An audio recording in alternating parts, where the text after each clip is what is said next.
welcome to the REO. And someone today asked me, hey, what does REO stand for? It simply stands for reorientation.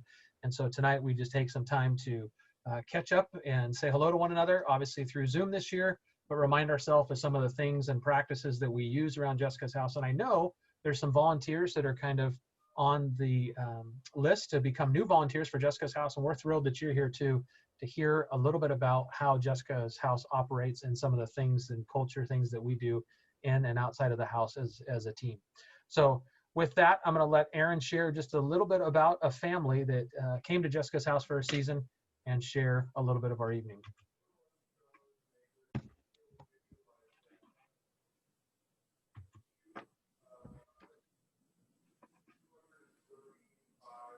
Gonna just switch the slide. And for some reason, it is not.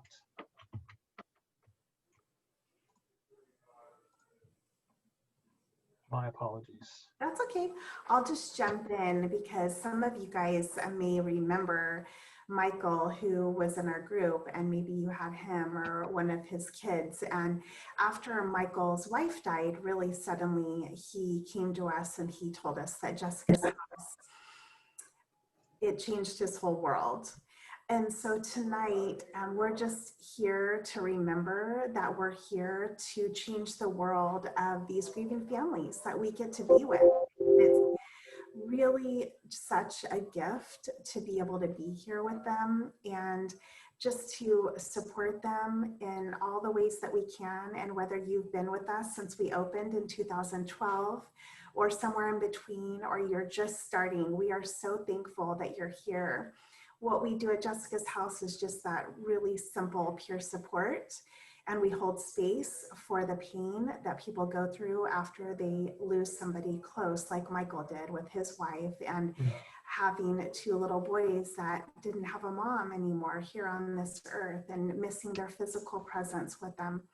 And so thank you for what you do for Jessica's house and for being there even during this time, because I know it's hard to be apart. We have this beautiful home that we're building and we can't wait to open the doors.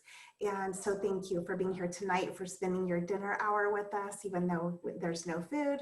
And so we're just excited to get started today. Yeah, thanks for being here tonight and taking some time. And as we get started, there's a couple things that are going to happen tonight. We've broken it into kind of two sections. And we wanted to play a little bit of a game with you tonight on the first part. And the game is Jeopardy! So there's 10 questions that we're going to show on the screen. And there will be a blank in each one of the questions. And the first person to shoot in the chat the right answer will win a good thumbs up. And so we will give you one of those. But I just wanted to break it up and have a little more interaction tonight. And so we're going to use Jeopardy! As kind of our theme tonight. And so I'm going to read the question, and then Megan's going to go ahead and give us the answer when it comes across chat, to just remind ourselves about some of the practices that we use at Jessica's house to keep families safe, to keep kids safe, and all of us safe at Jessica's house as we work. And so that first question tonight to get us started is simply this: protect the blank of families at Jessica's house. So the first person, some of you can start jumping in and throwing in what you think the answer is. Holy moly, I'm watching it go right through. And stories is the right answer. I've seen a few people write stories. We protect the stories of families at Jessica's house. Aaron? Yes, so I think I've been hearing, I see that you're also writing confidentiality and privacy and stories. And somebody even asked, like, what is stories? And really those are what we hear every time we're at Jessica's house. And really this is about not only who they are and any details about them, but also their story that they trust us with each night. And so we always want to be prepared that we may be in the community and somebody might say, like, oh, does, the Johnson family come to Jessica's house? We need to be prepared to say, we don't share stories or any information about the families that we serve at Jessica's house. And as volunteers, that may happen to you, it's happened to me. And so just a friendly reminder to protect the stories, protect the confidentiality, and also the privacy of our families. Yeah, and I appreciate it. I think Kirk was the one that wrote it in the form of a question. So the technical Jeopardy lingo there. The second question, yeah, I love that. I saw it scroll across my phone on the bottom. The second question is this: ask for blank when I have a question. Ask for blank when I have a question. And a number of you have said the right answer. Ask for help when I have a question. Aaron? Yes, and so we are just here.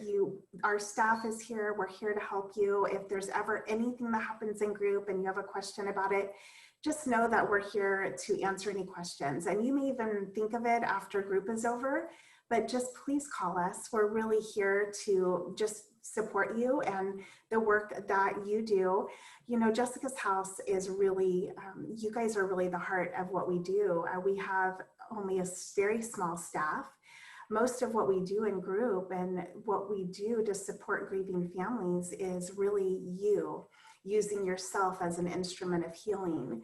And as you're doing that, and there may be something that comes up. And so as you might need our support, just know we're here. We're here to offer extra training or answer any questions you might have. And so just ask for help and we'll give it to you. Yeah, I'm glad, Aaron, you touched on it for a second there. Sometimes we go home with heavy hearts too, and so it kind of stays with you the next day, and that's a great time to call and reach out and just ask for a little bit of help about that too, because some of the stories you do hear are heavy, and those are hard to hear sometimes, but we want you to know we're there for you too, not only after group's over, but the days and the weeks that go on with that. We're always there to be able to walk with you through those things as well. Good job, you guys. Question number 3 is, how do I keep a clean, I just read it out loud. How do I keep a clean culture? Oh, I can't believe that. I knew this was going to happen. Only took me 3. Thank you, Gabby. I see your chat. Aaron, I'll just let you speak to this and try and collect my thoughts over here. Thanks, Brad.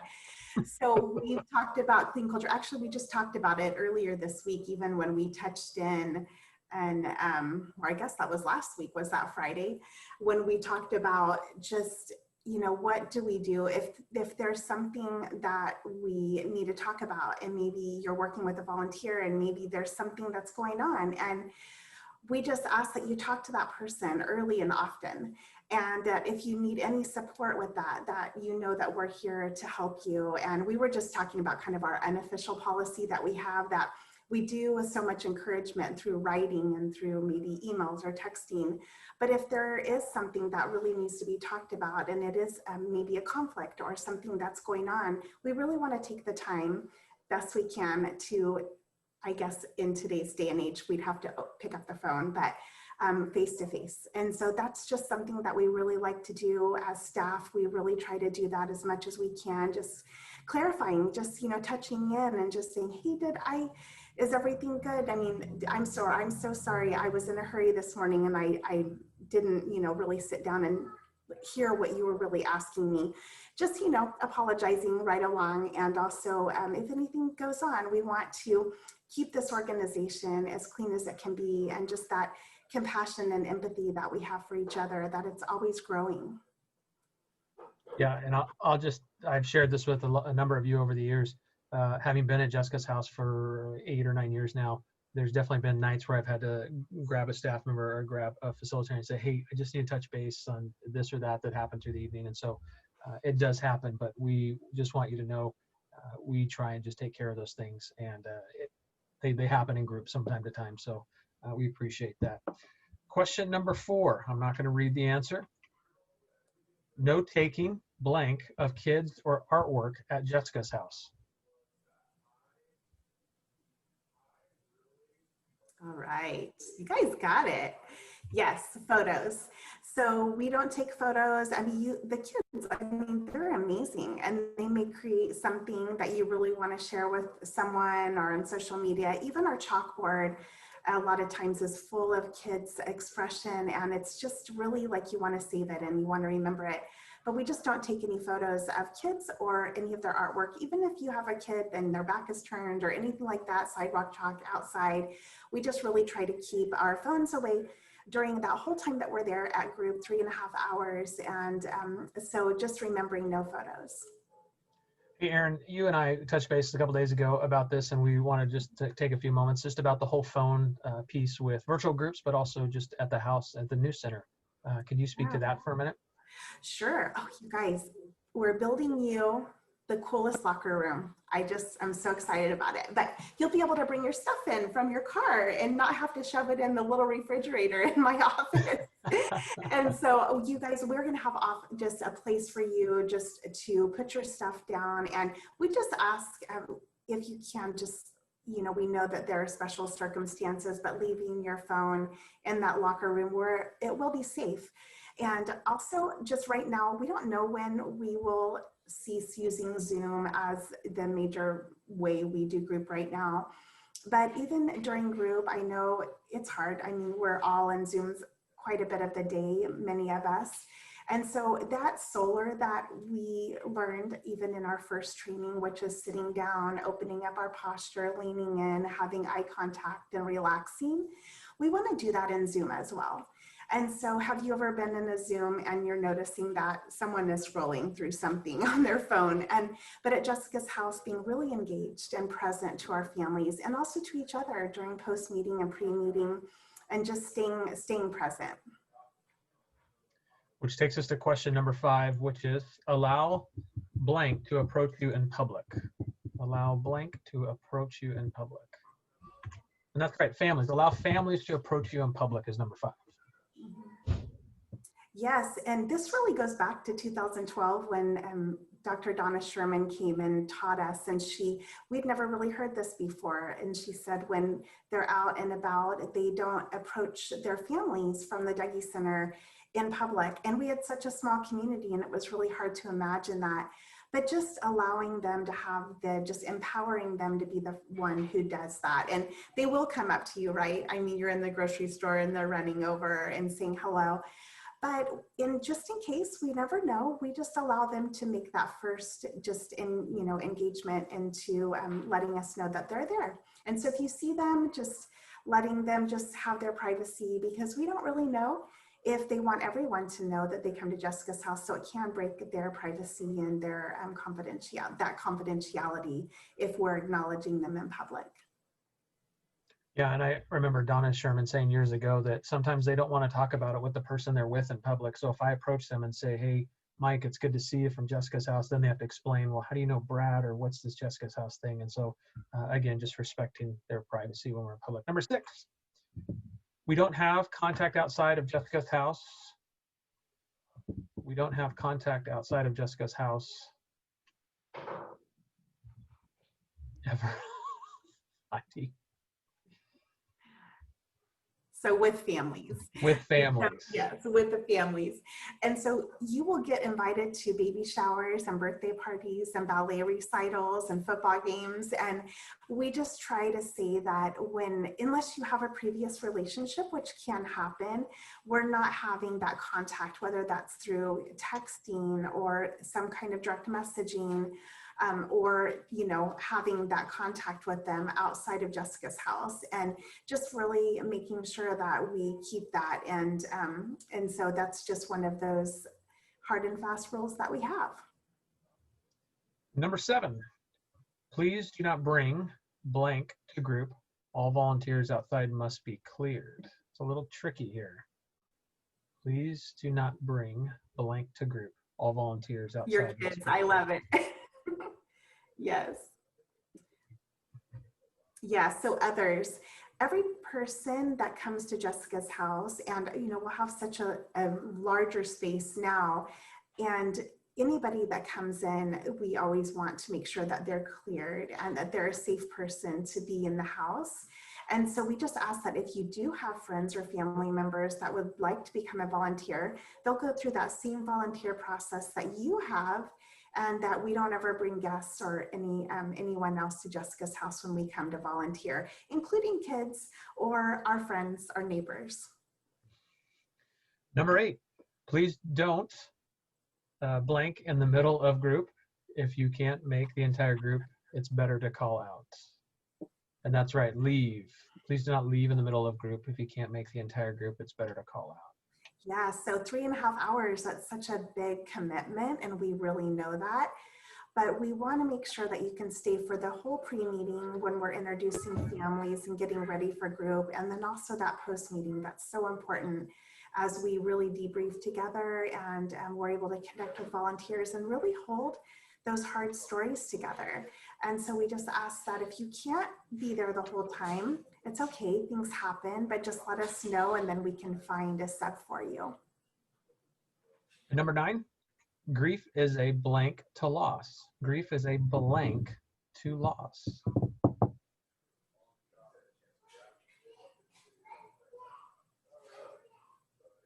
Good.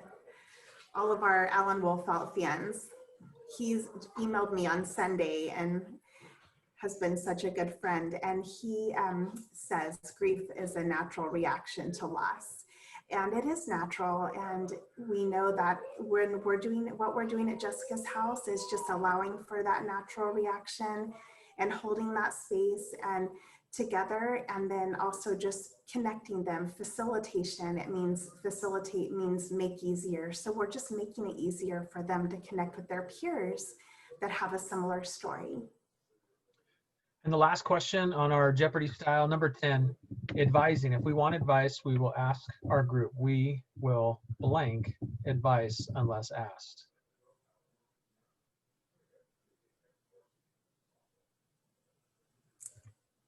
We will not give advice unless asked. Yeah, saw that, Van. Thank you.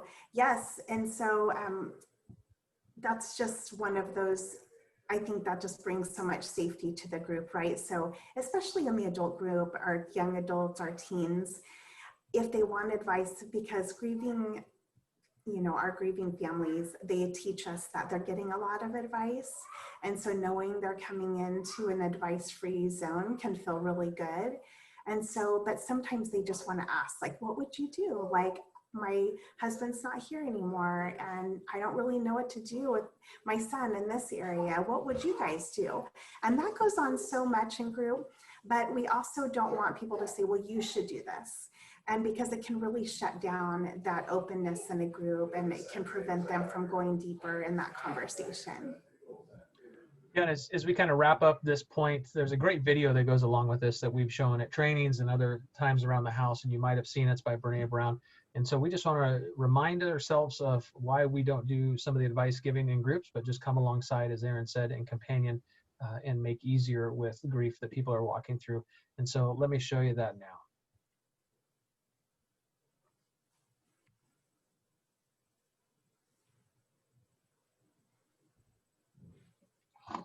So what is empathy, and why is it very different than sympathy? Empathy fuels connection. Sympathy drives disconnection.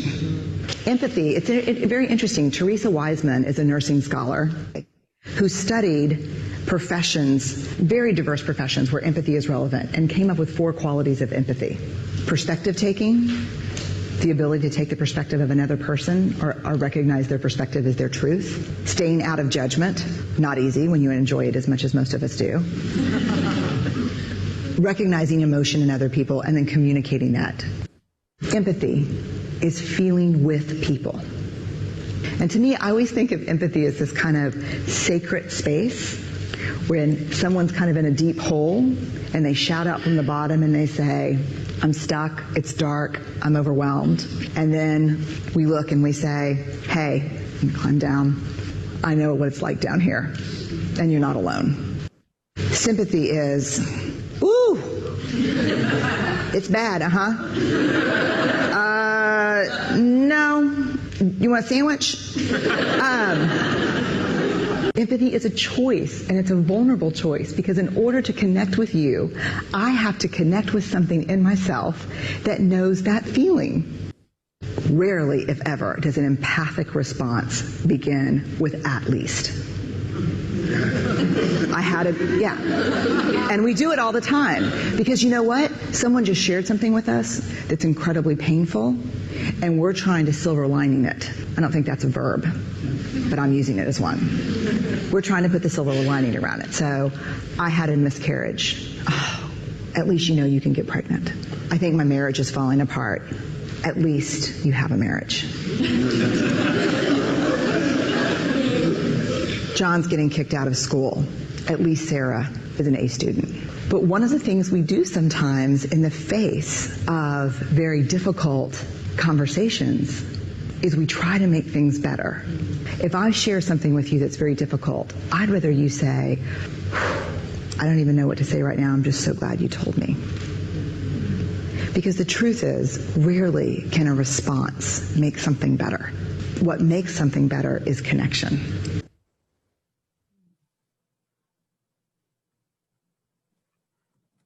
I love that, Brad. What makes something better is connection.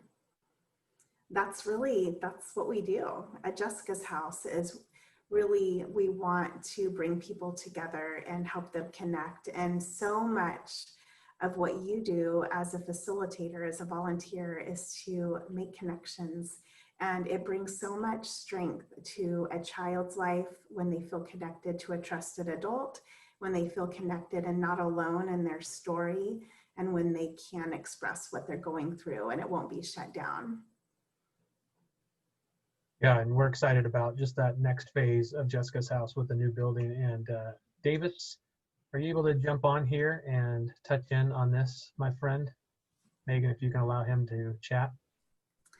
Well, before he starts, I want to say that you guys, you have been so wonderful, and I haven't seen so many of you guys since Carter died, but I just want to say thank you, because I have felt you, and I have felt your prayers and your strength for me and our family. So I miss seeing you guys, and I really haven't seen you, but I just wanted to say thank you for supporting our family.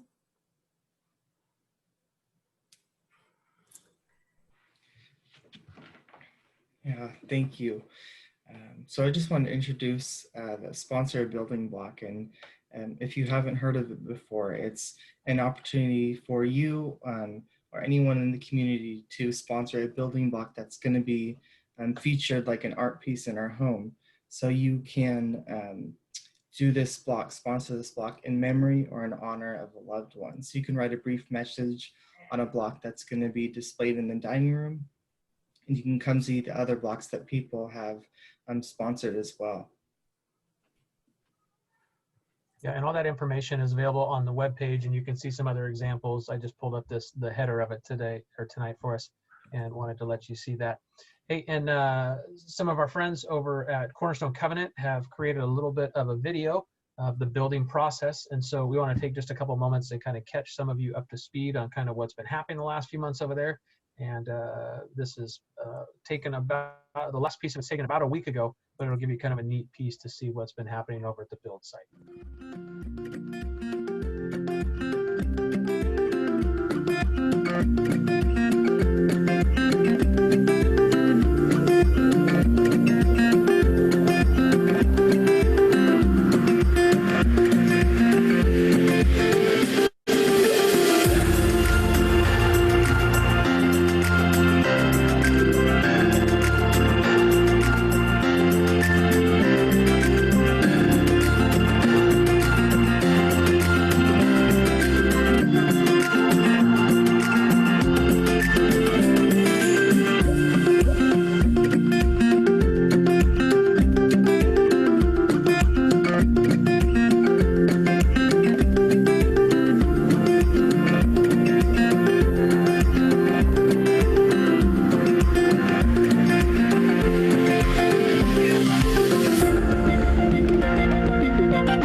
I'm going to guess your husband, Justin, had a lot to do with that. So thanks, you guys, for that. Hey, we're going to kind of shift into our second game of the evening. And Megan, if you want to let our good friend on, we are playing a small game called Who Wants to Be a Millionaire? And we decided to nominate Mark Kirkus to be our celebrity of the evening to answer some of the questions. Mark, you there?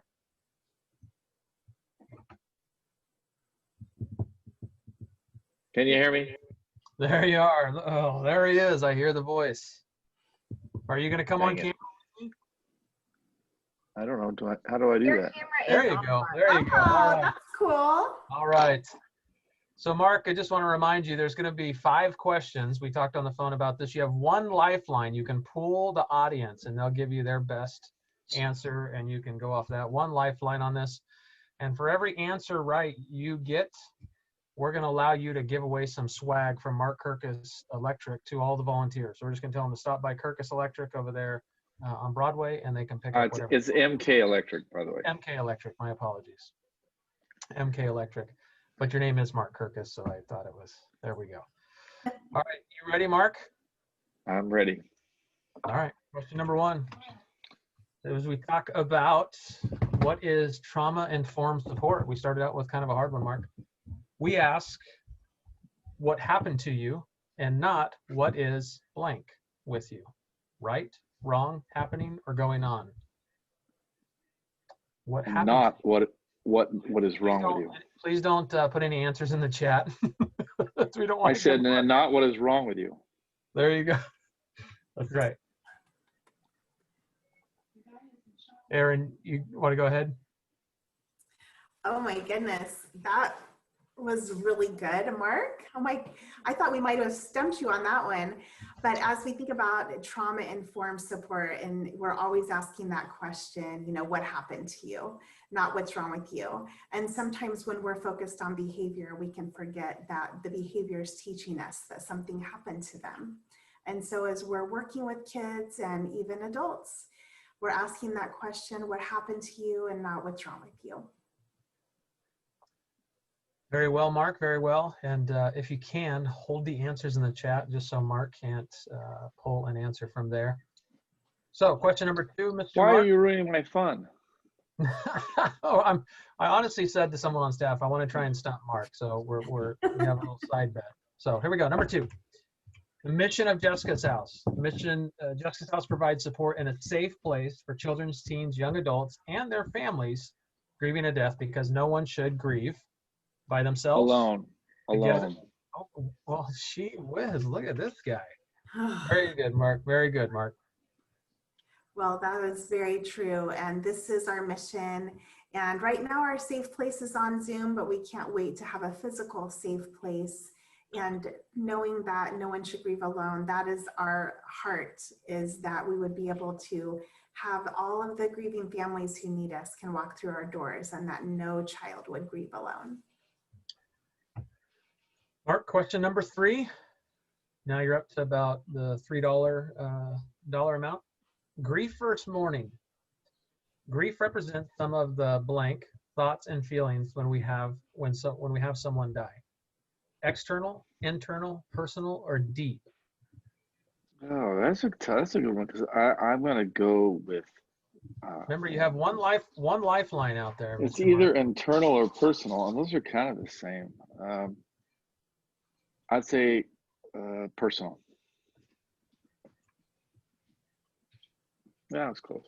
And Yes, I agree. They're very similar, internal. So again, Dr. Wolfelt, all of those internal feelings that we have, and they could be sadness or, you know, fear, anger, and we have it all at one time. And at the same time, we may also find that we have relief, or maybe we're also finding joy. And so we're holding all of that, but that's all inside of us.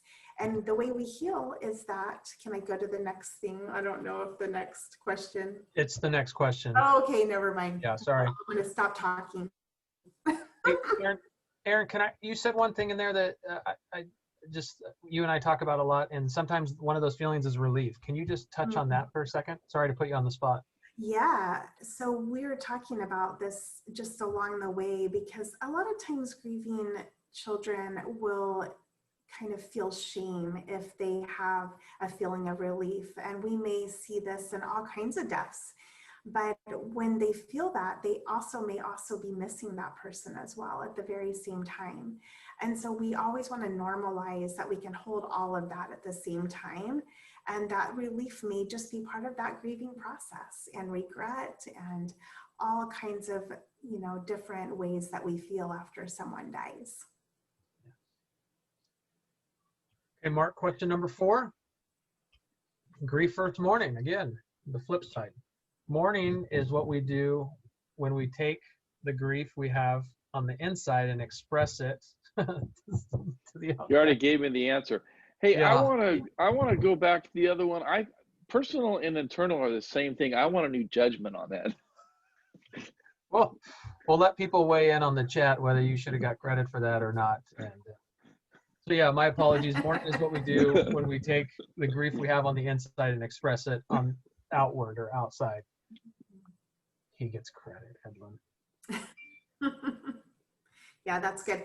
And that is just that is what we try to facilitate at Jessica's house, is that all of those feelings that they have inside, the whole evening together is about facilitating that expression and really deepening that expression.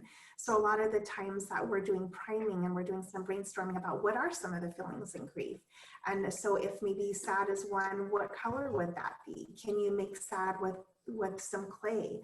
Can you make sad with your body? Can you, whatever that is, if with the rhythm. And so part of even having this new center that we'll have is that we can deepen an expression, and we'll be able to help them move from just that feeling, those internal feelings of grief, outside in community. And that's where we heal. And the last question, number 5, Mark, and Van Switzer said, you get credit. You get credit. I was definitely outnumbered on the chat. I see scrolling down there. The Thank building you. team. Yes. Finish the sentence. What percentage of children in the United States will experience the death of a parent or sibling by the age 18? 2, 5, 7, or 12? And you still have your lifeline of pool the audience or ask how your do I fellow activate the facilitators. lifeline? I would like to. Megan will take care of that. She'll pop the poll up, and it should come up on your screen here in just a second. We'll have to use the chat because that one wasn't in the PowerPoint PDF. Okay. I don't have it pre-prepped. Sorry. Perfect. Throw it in the chat what you think. Is the answer 2%, 5%, 7%, or 12% of children in the United States will experience the death of a parent or sibling by the age 18? This is information from Judy's house and the JAG Institute. I'm going with 12%. All right, let's see. 7. Huh? 7%. It's 1 in 15 in the United States will experience the death of a parent or a sibling by the age 18. If you take that to the age 24, it goes 1 in 7, which is 14 to 15% of young people. It's a trick question. It is a trick question because it varies by state, but yes, it is really interesting. But when you think about that 1 in 7, that's pretty huge. By the way, if you can still hear me, I go back to the one before that about the iceberg. I learned a lot about inside and outside by all those iceberg things that we did. Yes. Point. That iceberg where we did the art where the kids showed what's below that feeling, huh? Yep. Yes. Yeah, that was really, really good. That's one of the, that's been a real, like when we take people, we'll have to make sure we keep that art because it was just beautifully represented on what they were going through. Yeah. Well, Mark, thank you for participating in the 5 questions of Who Wants to Be a Millionaire. Good job, Mark. And, yeah. You're and welcome. Again, if you want free swag from MK Electric, just stop by the office on Broadway. What times are you open, Mark, to pick that swag up? Can you let us know? So we're open all day, 8 to 5. I might not be there though. Mark, and I know you and some of those people on that building team, Van and Josh, and those names off the top of my head, I just don't know them all. Keith, have done so many things and so many hours put in to help that building. So thank you and the team, and what a blessing your time and commitment is going to be to the community as those doors open. Thank you. Thank you. Absolutely. Thank you so much. That's really cool to be a part of. Got the circular room behind you, I see. In your photo. Do I have it? Yep, Yeah. right there. Oh. Your cool. virtual background is the Oh, I talking didn't. room. You know what? I didn't even know that because I can't see myself on there, so I'm not sure. That must be the last Zoom meeting I was on. That's right. That I had in the background. So yeah, Awesome. the circular room that I tried to talk you out of, and it has been. I'm impressed. I'm impressed. It's been difficult to deal with, but in the long run, it's going to be great. Thank you. We've given you a few little extra projects. I'm sorry. It's all right. It's all right. So far, we've been up for the challenge, so it's good. You sure have. That is for sure. Yeah, it'll be great. You guys wait till you see that circular room. And one of our volunteers, Morgan Andre, is donating her time to draw, to paint a beautiful tree. And we're so excited to see that in there. And it's just going to be amazing for the kids to gather in there. Hey, Aaron, just this is kind of the last slide of the night, but I just want to remind you, we do have the One World Choir that's loaded up too. If you want to say anything to that before we get off of here. Absolutely. We just want to leave you with some encouragement and some kids kind of just singing about memories and how important that is. And we just wanted to leave you with that. And again, you guys, thank you. Thanks for spending this hour with us, your dinner hour. And thank you for being with us, for staying with us even through these times. Know we're here for you. We keep you in our heart, and we just can't wait to see you again in person.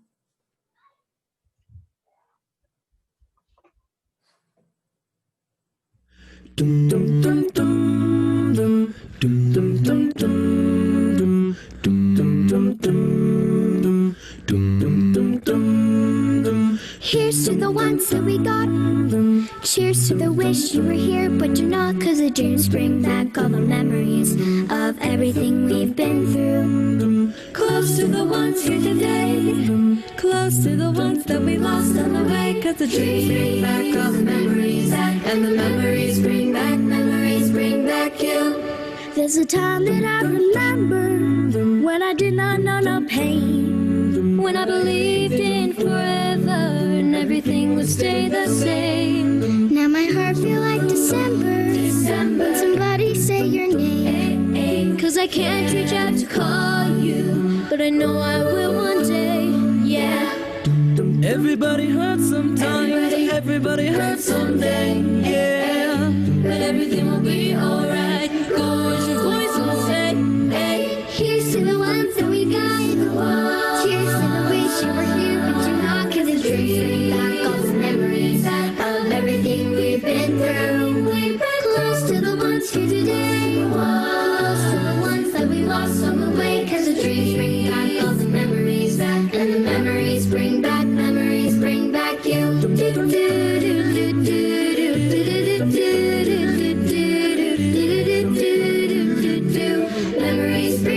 Memories bring back you. There's a time that I remember when I never felt so lost, when I felt that all the hatred was too powerful to stop. Now my heart feels like an ember, and it's lighting up the dark. I'll carry these torches for you, but you know I'll never drop. Yeah. Everybody hurts sometimes, everybody hurts someday. Hey, hey. But everything will be alright. Go and raise your voice and say, hey. Here's to the ones that we got. Cheers to the wish you were here, but you're not. 'Cause the dreams back all the memories of everything we've been through. Close to the ones here today, close to the ones that we lost on the way. 'Cause the dreams bring back all the memories, and the memories bring back you. Memories bring back you.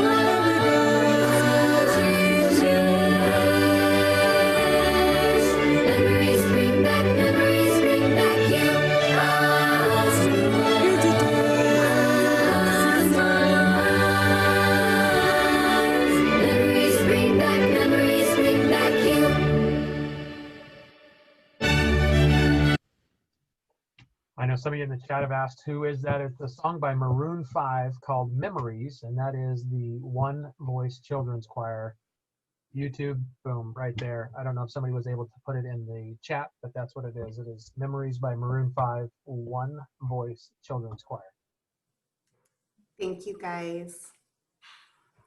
So good to see you. Good night, everyone.